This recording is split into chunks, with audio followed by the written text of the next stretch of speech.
Bring me a grilled cheese. Y comemos on the roof we burned your ex's sweater in. All spiral notebook letters wedged between the towels and sheets. Wrinkled chest, a yell stretched to the bodega and back. Bathtub becomes pool, becomes teatro for novelas con solo blancas. We belt llorarás for all the exes who ain't shit. Lifting my sister's legs up 5 flights. The first floor tenant calls the cops.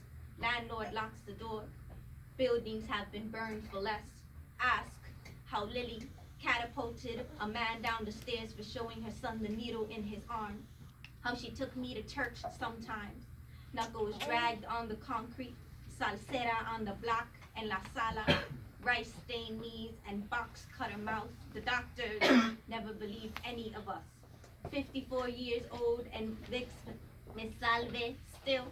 Sundays where mommy made pollo guisao and we rode the 6 to St. Lawrence to see Tia Virgen. Anita asks about my poems. Do they write themselves? What of that boy behind the park benches? The one with eyes like wind chimes, hands like photographs. I'm from Demasiado Bacardi and Christmas. The bottles rotting till next holiday season. A slick tongue split in two. Straight back and not to be fucked with. Should have been dead, but still here. Haciendo Revolu on the block and in the classroom. Do you see how the sun rises over Hugh Street? Un cafecito brews and butter sits on the skin each morning. How Minga visits us each year. Throws water out the window on New Year's. Leaves her pasteles on the counter. El cáncer nowhere in fucking sight. So I just want to say shout out to the Titere Poets for bringing me into this space. Capital and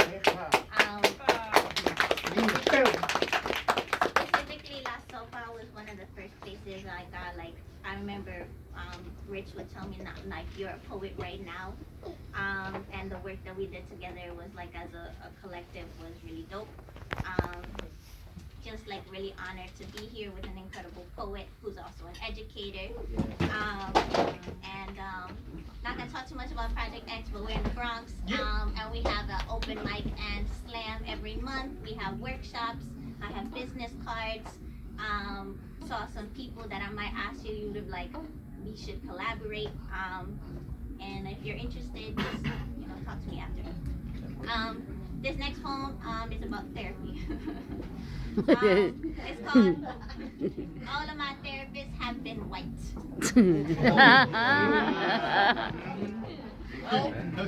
The series. It's the first session, and they want to know about the rotating hospital doors. At what point did I learn to fold into my ribs like silence? I did not mean to get attached, screaming into the school parking lot, their empty eyes watching. When Connie retired, I wrote a poem for her absence. My new therapist, whose name I forget, opened my file in front of me, asked the same questions. Mostly, I was tired of someone leaving and then having to repeat myself. I tell him I should go back, and all the white men scramble, a thinly veiled scratching of the pen, my wallet on its last limbs. Somehow this ivory, sputtering forest fire that I crammed myself into 4 years, its blank stares feels more like a home than this blistering city I've come back to, all because of a therapist craning her head to one side, listening.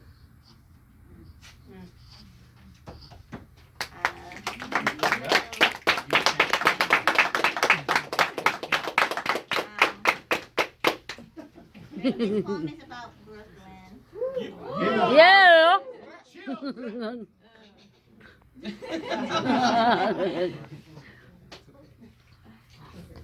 Sipping on ices and piraguas at Lindsay until the sun slips into sleep, I steal glances at the board from the second floor with my cousin, who isn't really my cousin, but her mother blessed my crib with holy water. Remember when Papi and Theo Victor would hold my hands all the way down Hooper Street. While kids from the neighborhood played stickball in between traffic, La Mujer, that spends her days in La Ventana, has seen me grow from a chiquitita splashing through the fire hydrant to meeting my high school boyfriend on Tia Stoop. She stops me before I cross the street, says I have my abuela's jawline.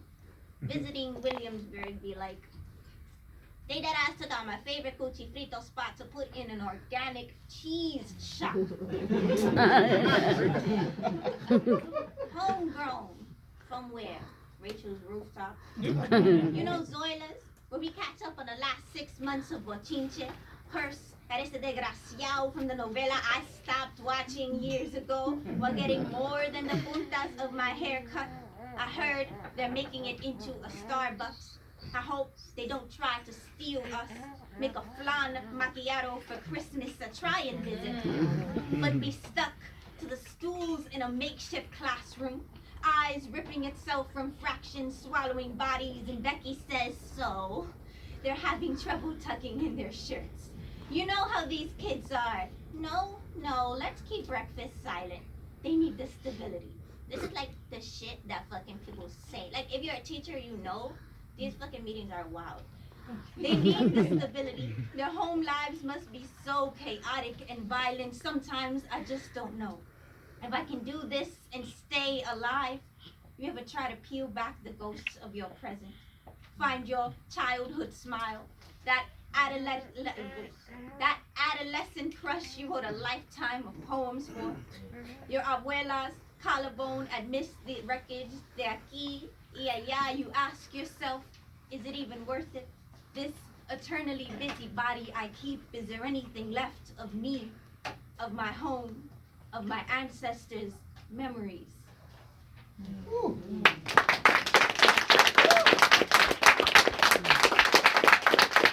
my last poem is gonna be a poem about moving towards joy. I didn't think writing joyful poems are possible for a while. Also, a lot of times in like the slam world, the things that get you extra points are the oppressed poems. So I was like, I don't want to do these poems no more because it's like exploiting us. Yeah. Papi gets his associates and our table swallows up the entire restaurant. Cheeks flushed, sangria in each hand, we light candles in between songs, let our tears do the talking. Mommy's shoulders reach for the heavens, her chest spreads itself across dimly lit government-owned buildings, curls reaching into the cubicle beside her, and you thought you could abandon my heart on a train platform, but here it is, beating louder than the sound of fractured glass. This be a block they can't gentrify. Puerto Rican flags cascading the streets, a finesse down Graham, master's degree in hand, and this is where it all begins.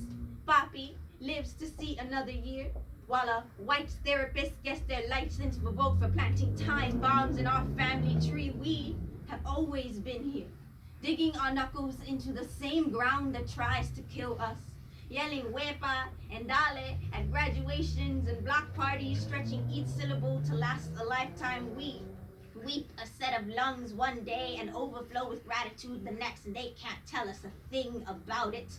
My kids spill their smiles onto the carpet, their knees trembling, skin swelling in every crevice. I tell them they will try to take everything you have, shatter every surface until they think there is nothing left. What they don't get is they can never have this burst of laughter melting out of noses, this room buzzing with all the brown mouths Becky gasps over. They can never have you.